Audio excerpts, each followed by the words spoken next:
What would it take? I don't think any of us want to fight and lose a serious amount of money.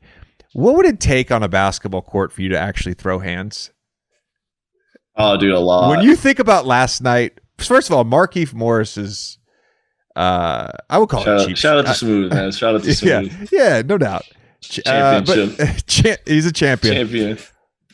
Clearly a frustration foul, a little bit of a cheap shot.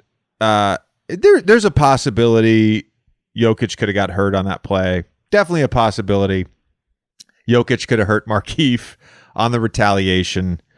And then it was just kind of calm after that. And then you saw the picture of the Heat gathering in the locker room. It was eerily similar to the first time Chris Paul went back to the Clippers when he was with Houston. Yeah, the secret tunnel. And they went into the tunnel in between the locker rooms, and they went into the Clippers locker room, which is hilarious. But I just we haven't had a fight in so long. Like what is like to really throw hands? I think the last fight we had was actually CP and Rondo, where there was like actually hands thrown. Where someone actually threw a punch and what would it take for someone to actually aggravate you to the point of throwing hands?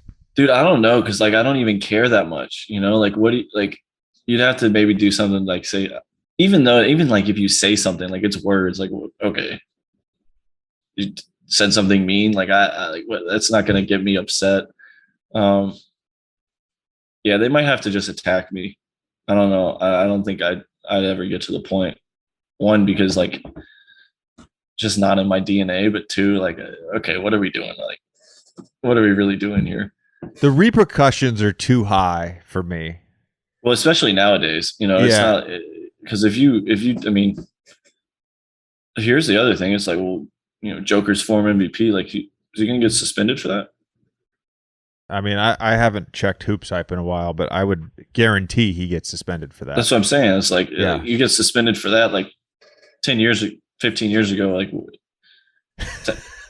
flagrant one. It's a personal foul. Technical, yeah. What are we it's not even so that that's another thing too, is certain guys grew up in certain eras that are still in the game.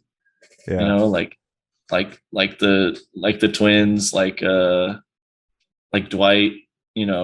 Guys that grew up in eras where it's you had to do that to survive on the court, and now they take it away. It's hard to transition out of that.